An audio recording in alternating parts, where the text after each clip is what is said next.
Hello, everyone. Within the context of the meeting that I was at, and now I want to tell you, is that Boeing 737 MAX has hit many delays and disruptions. In fact, at a meeting this morning, they said that Boeing delivered 40 more aircraft, more than last year. And now what are they doing? They're cutting back fuselage manufactured, Spirit Aerospace Systems, all the rest of that for 737 MAX. I will say this video today is about Boeing is running into serious snags in the production of the 737 MAX.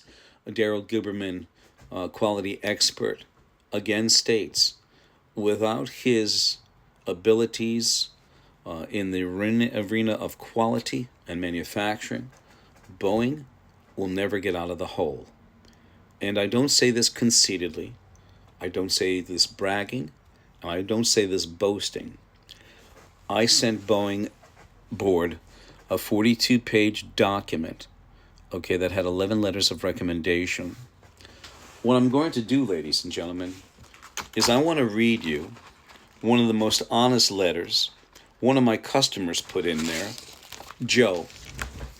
And Joe is a fine, upstanding, quality-driven individual who's been a customer of mine for 8 years. We do quality certification. We do quality consultation. We had the offer to join ANSI ANAB in 2016, but we refused because in 2015, the International Accreditation Forum, which is an association of accreditation bodies, both national and international, and its sister organization, ILAC, the International Laboratory Accreditation Cooperation in Australia. The IAF was handed over to a communist Chinese national, Zhao Jinwu, who at the time was not just the chairman of the IAF, he was also the chief executive of the China National Accreditation Services in Beijing, China, and he was also involved with our quality since 1994. He is also seen in Wuhan, China, the Wuhan Institute of Virology giving an ISO 1700 certification for laboratory accreditation, okay, to a laboratory that was ill-prepared. I say this time and time again. It was ill-prepared, ladies and gentlemen.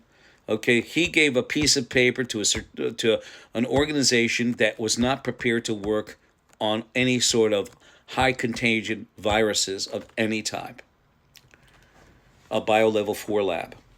Back in America, you had a Miss Pamela Sale, who was the vice president of quality for laboratory, and she said, under deposition in Texas, from one laboratory to another, there are variances. They lack protocol. She already confessed to the release of the COVID virus. You cannot make this up, ladies and gentlemen. I don't make this up. In 2018, a contingency of United States scientists went over to the Wuhan Institute of Virology, and those poor scientists in Wuhan were saying, we need more trained technicians. We don't have trained technicians.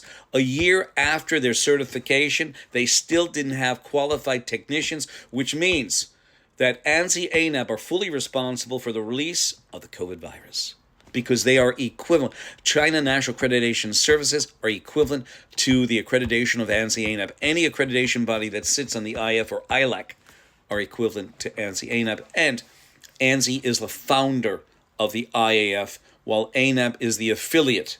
And ANSI took over complete control over ANAB in 2018. You cannot make this up, okay? So the scientists came back with a report. The report was sent to the United States. They came back that they do not have trained quality technicians because that is the first line of containment, is to have a trained technician, because most of the errors that happen in the BioLevel 4 labs with escapes is human error. In 2019 of May, volume 25, a CDC document, CDC, NIH, FDA, they all sit on ANSI ANAB's board. And by the way, the FDA is not only a member, but they are also a customer of ANSI ANABs. They pay for a fee, a service that ANSI ANAB is going to give them. In the CDC document, training document, for a virology lab in China, the only one mentioned is the WIV, the Wuhan Institute of Virology in Wuhan, China, of course. This was a training document, and In the context of this document of May 2019, it stated that the most important part of any well-run Bio-Level 4 lab is to have well-trained technicians, for that is the first line of defense for containment, because most escapes, most issues happen is human error. I don't make this up. So let me read you Joe's letter, if I may, because Boeing's going to have a lot of problems, because you have Robert Kelly Oberg, the new CEO, who brings with him from Rockwell Collins 348 ghosts from Ethiopian Air and Indonesian Air. I know what you're saying. How does that happen? I'm going to repeat it again. Robert Kelly Oberg, the new CEO of Boeing, was the CEO on Rockwell Collins when the MCAS system was designed, manufactured, and implemented. As soon as those two planes crashed, Ethiopian Air and Indonesian Air, and the Department of Homeland Security, who also is a member on ANSI-ANAB's board, the accreditation body and underwriter of Boeing, they're also a customer of ANSI-ANAB. Isn't that a tender moment, huh? So, what happened is, those two planes went down. They started inquisition, Dennis and Muhlenberg, the CEO of Boeing. And then what happened with Robert Kelly Oberg, and I think it was all planned, ladies and gentlemen, because he's no dark horse. He had intimate relationships in the sense of a supplier of Boeing product from MCAS, Rockwell MCAS to Boeing. So I think it was all planned, okay?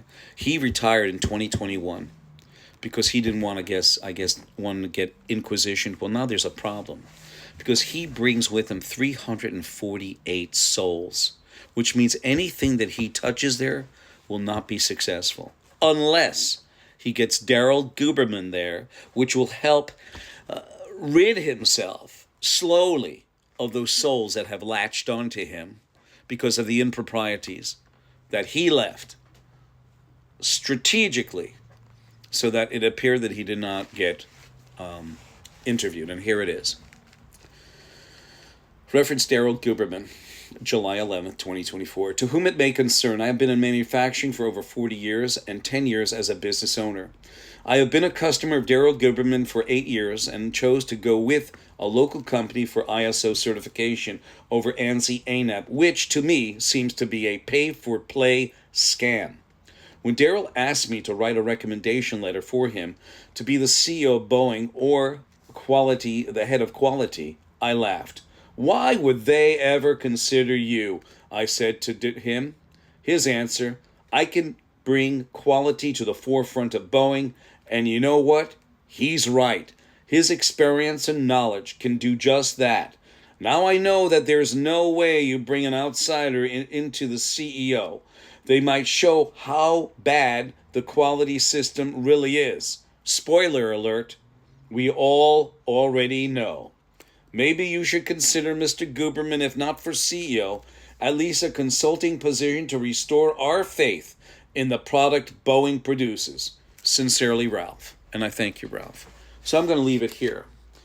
They're going to have problems upon problems because they took in a man who's got 348 ghosts. And as a religious man, I have to say this. May God have mercy on his soul for bringing 348 souls to the shores of Boeing. I was there on July and also April 17th, 2024, and then again in June 18th with David Calhoun. And I must confess, I still hear that lady saying, "You killed my daughter, you killed my family." And David Calhoun walks away with $45 million in December. A good board would suspend that. A good board would take it away. Although I sent a document, 42 pages, I've told you many, to all 11 board members, and they never sent me anything back. And I'm a shareholder, ladies and gentlemen. 203-556-1493. I thank you.